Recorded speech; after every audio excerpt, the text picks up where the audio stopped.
Hello viewers and welcome to Science TV Prime News. You are with me, Catherine Govi, with my sign language interpreter doing the voicing, Tobias Omondi.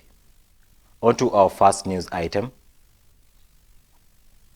Police in Nairobi Central Business District have lobbed tear gas on protesters who have taken to the streets to demonstrate the murder of Migori teacher Albert Ojwang. Albert Ojwang was found lifeless in police cells at the Central Police Station on the eve of Tuesday morning. New reports have now emerged as to how he was killed after an autopsy showed injuries on his head and possible suppression of the neck. Reports of him diving on the police cells with his head have since been refuted, and the truth by investigations has revealed his demise was a result of murder.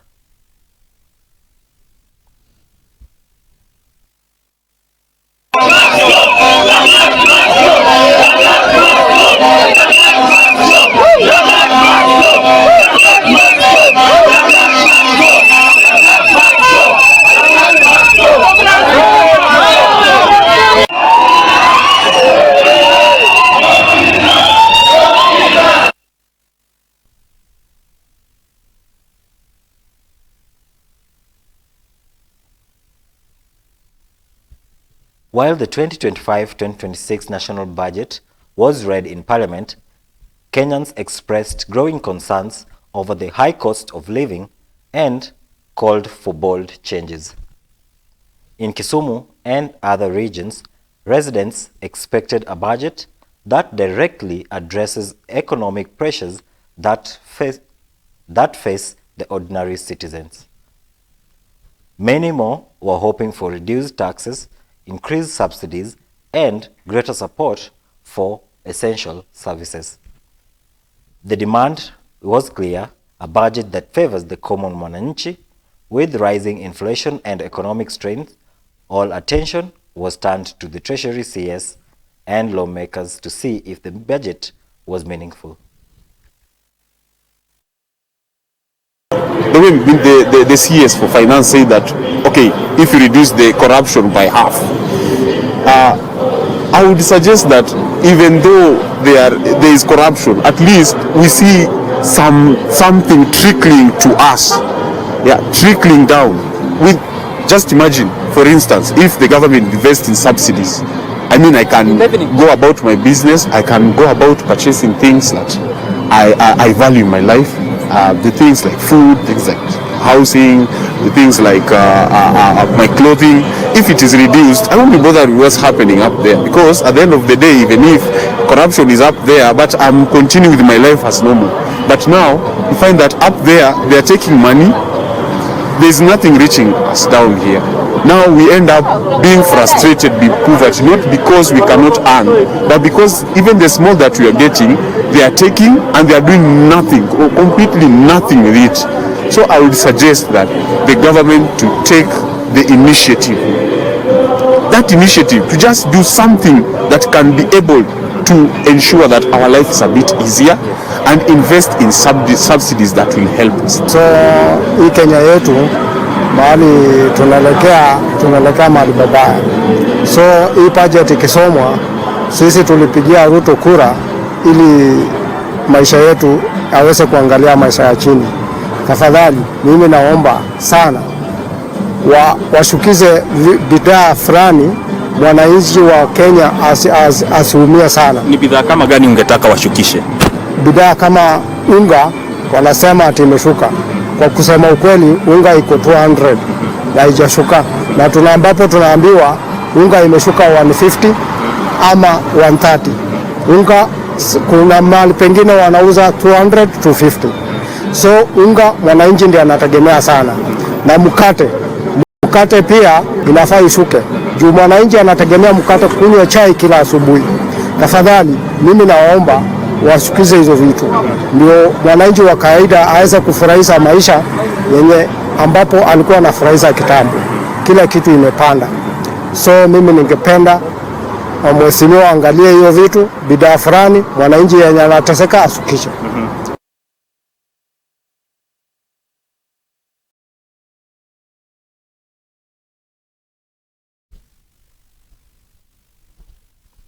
Sticking to the story of Ojwang, the Inspector General of Police, Douglas Kanja, has issued a statement regarding his prior statement that had stated that the slain teacher, Albert Ojwang, had died due to hitting his head on the walls of the cell at the Central Police Station. Speaking in Parliament, Kanja has apologized to Kenyans, saying that the statement issued earlier was from the officers who were at the police station.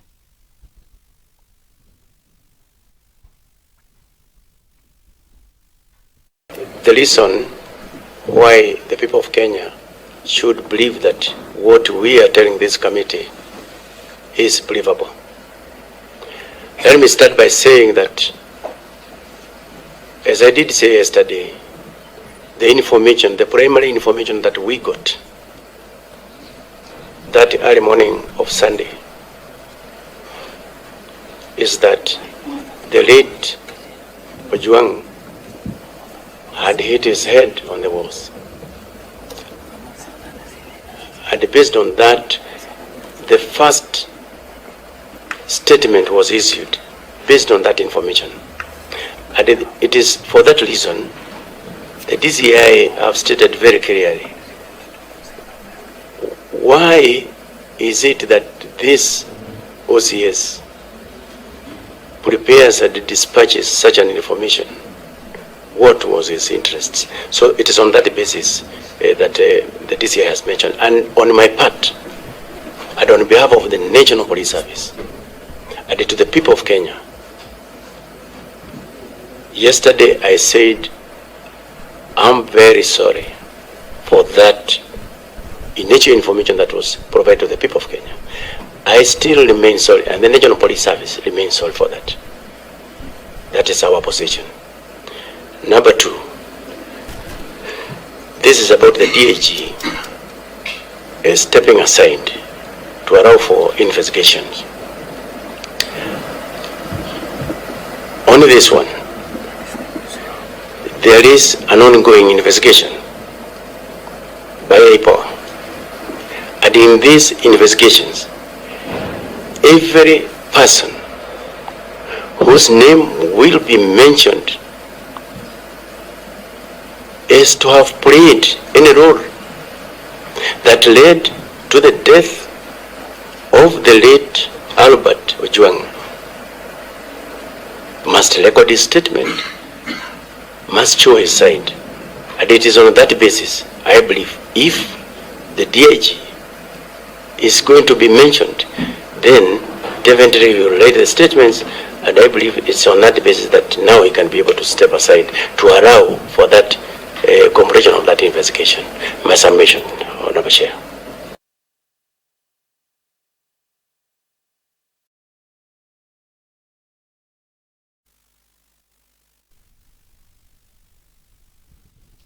Moving on, the family of the 47-year-old Nakuru resident known as Daniel Nderitu, who was allegedly shot twice by police in London Nakuru West area, is appealing for help from security agencies to arrest the police who were involved in the killing of their kin.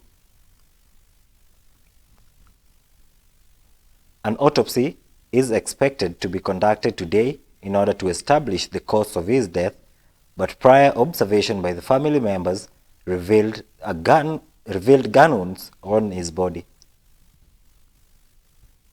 According to the family, they saw 4 policemen, 1 lady and 3 men, who then arrested the man, saying that he had bang, and then they shot twice in the air before pointing the gun on Nderitu, ending his life.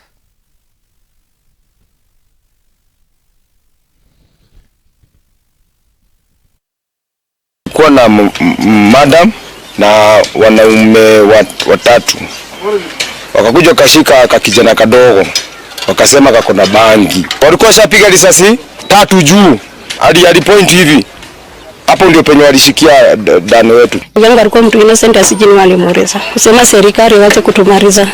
Tuko na haki ya kuishi hapa Kenya. Hapa hivi ndio tulizaliwa, hapa hivi tunaishi. Tunastahili tuishi hapa hivi. Hatuwezi enda nchi nyingine. Ile nchi yenye tuko.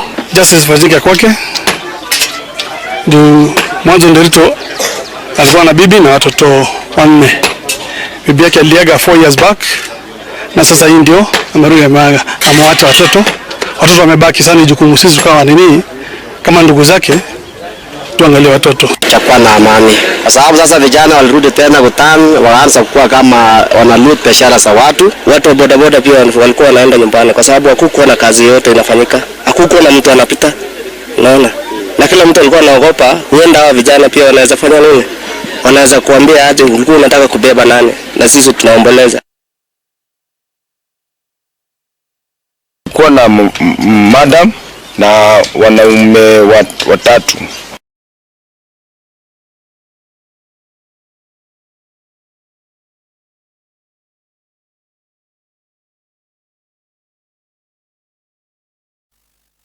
And finally,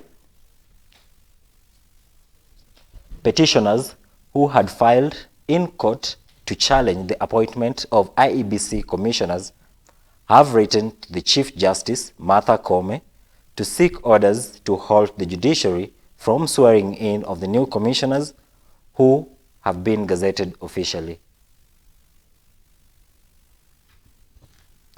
The President has already gazetted the IEBC commissioners pending the official swearing in and taking oath of office, even after the petitioners, Boniface Mwangi and Kelvin Omondi, accused the President of being in contempt of court in the move to gazette the new team while a case was still in court.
And that sums up our news, and on to our sports briefing.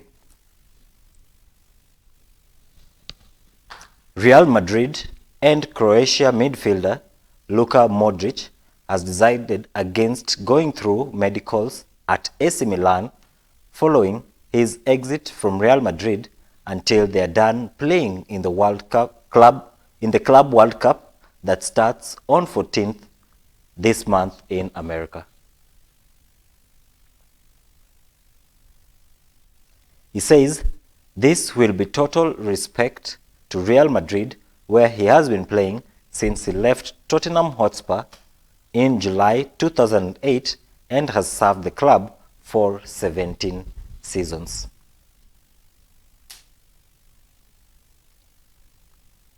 He left Tottenham for a total fee of 22.5 million euros, achieved a series of trophies at Real Madrid, including winning the Champions League and several La Liga titles.